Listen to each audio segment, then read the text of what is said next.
the fertilizer and the have gas. Your chance.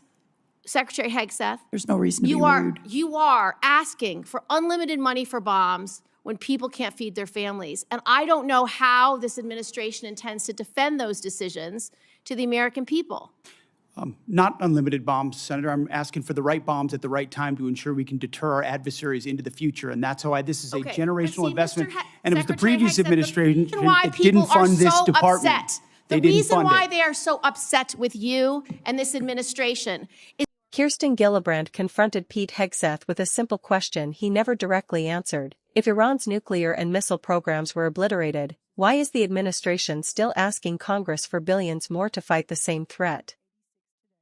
Secretary Hegseth, you're requesting billions of dollars in supplemental funding for a war that you said would last for weeks and that the president has no plan or ability to end.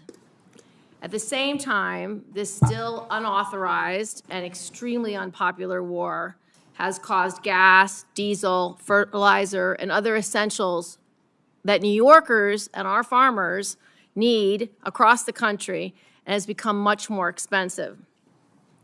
So how do I go back to New York, and what would you say to them who are seeing their health care bills rise because massive cuts to Medicaid? They've seen their grocery and gas bills rise, and this unpopular and unauthorized war abroad is a higher priority to this administration than their ability to feed their families and provide health care to their loved ones who are sick. Well, Senator, you're talking about political trade-offs, and our job is to deliver for the United States military and the President of the United States. And we look at the cost of a nuclear Iran, and we want to prevent that for future generations. And that requires funding and supplementals and this budget and next-generation capabilities. And that's why we're here today to request some of that to ensure we can ensure that Iran never gets a nuclear weapon. So you're essentially saying you're asking for literally $1.5 trillion for a war that President Trump said he already won.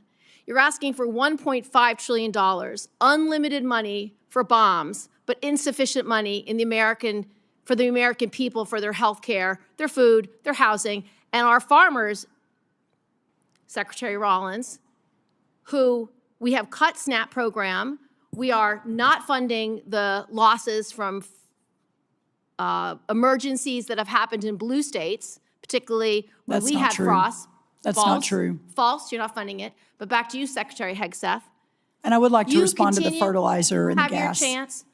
Secretary Hegseth. There's no reason to be rude. You are asking for unlimited money for bombs when people can't feed their families. And I don't know how this administration intends to defend those decisions to the American people. Not unlimited bombs, Senator. I'm asking for the right bombs at the right time to ensure we can deter our adversaries into the future. And that's why this is a generational investment. And it was the previous administration that didn't fund this department. The reason why they are so upset with you and this administration is because the words you have used in the past don't add up. About Iran specifically, you said that we had obliterated, quote unquote, Iran's ability to create nuclear weapons. The president made the same claim. Yet 8 months later, in February of 2026, the president launched an active war claiming Iran was within 2 weeks of having a weapon. So when you say two very different things, the American people don't know who to believe or what to believe. They just know they can't afford their health care, they can't afford their food, they can't afford housing, and our farmers are continuing to suffer. So, which is true? Was it obliterated or wasn't it? What's the status? The nuclear sites under Midnight Hammer were obliterated, but Iranians foolishly continued to attempt to pursue nuclear capabilities, which is why we destroyed their defense industrial base and so many of the other capabilities to ensure they can't get to a nuclear weapon. See, we're staying laser focused on the objective, and you're trying to make campaign commercials. No, we're not. And that's fine. So listen to this. You also say that you made the missile program, quote, destroyed and made combat ineffective, quote, Iran's entire ballistic missile production capacity. Every company that builds every component of those missiles has been functionally defeated and destroyed, and that the missile program, existing stockpiles were depleted and decimated, almost completely ineffective. So why are there missiles left to hit Jordan and result in the loss of life of our brave men and women? As we stated from the beginning, the Iranian defense industrial base is effectively gone. But they do have underground facilities because they're the world's leading state sponsor of terrorism, and they've spent 47 years trying to hide their missiles under mountains, just like their nuclear capabilities, because they would like to get a nuclear weapon to wield it against us. Of the war to believe, because it's either over or it's not over. It's within 2 weeks or it's not 2 weeks. We have no missiles or we have missiles. And that consternation is why so many New Yorkers are perplexed, stressed out, and find this war to be incredibly unpopular because they don't understand the choices that the president's making. They don't agree with those choices. Secretary Rollins, so you have cut over 160,000 New Yorkers have been kicked off SNAP. What do you have against hardworking New Yorkers, children who need SNAP, and seniors who need SNAP? Well, first of all, diesel is down under Biden versus today, 581 versus 480. Gas is down from Biden today from 484 to 386 today.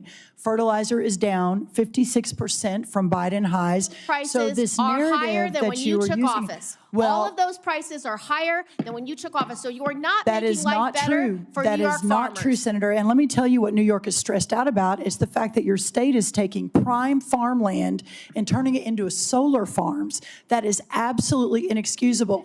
For New York farmers, you will see I have visited that the New York smart farmers farms two do both. times. Do Two both. times in Senator's upstate New time York. has expired. Senator Kirsten Gillibrand came into this hearing with one goal: to test whether the Trump administration's public claims about the Iran war matched the reality it was now presenting to Congress.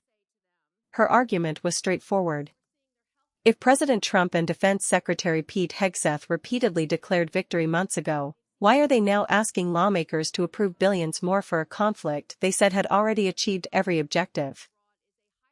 Gillibrand began by connecting the war overseas to economic pressures at home. She argued that families in New York are struggling with rising costs for essentials like housing, food, healthcare, and energy. In her view, the administration is asking Congress to prioritize more military spending while many Americans are worried about paying their bills. Hegseth defended the request, saying the investment was necessary to prevent Iran from ever obtaining a nuclear weapon. He argued that national security requires long-term funding and that deterring future threats is one of the Defense Department's core responsibilities. But Gillibrand wasn't focused on future threats, she focused on Hegseth's own words. She reminded him that he had previously said the United States had obliterated Iran's nuclear capabilities. President Trump had made similar claims after the military operation. Gillibrand then pointed to what she saw as a contradiction. Months later, the administration justified additional military action by warning that Iran was still close to developing a nuclear weapon. Her question was direct. Was it obliterated, or wasn't it? Instead of giving a simple yes or no answer, Hegseth said the military operation had destroyed Iran's nuclear sites but argued that Iran continued trying to rebuild its capabilities, making continued military pressure necessary. Gillibrand wasn't persuaded. She moved to another set of statements Hegseth had made during the conflict. He had previously declared Iran's ballistic missile industry destroyed, saying missile production had been functionally defeated and stockpiles had been severely depleted. Gillibrand responded with another pointed question. If those statements were accurate, she asked, how was Iran still able to launch missiles that threatened U.S. forces and allies?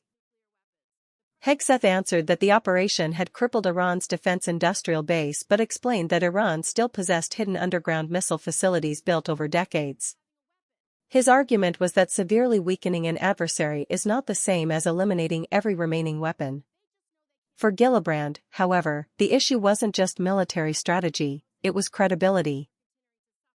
She argued that Americans deserve consistent explanations from their leaders, especially when Congress is being asked to approve enormous new defense spending. As the hearing shifted toward domestic issues, Gillibrand returned to the economic impact she said her constituents were feeling. She argued that many New Yorkers are questioning why Washington can quickly find money for military operations while families continue struggling with healthcare costs, food prices, housing, and assistance programs. The exchange highlighted a broader Democratic criticism of the administration. If officials declare a military objective achieved, they should be prepared to explain why the same threat is later used to justify additional military action and spending.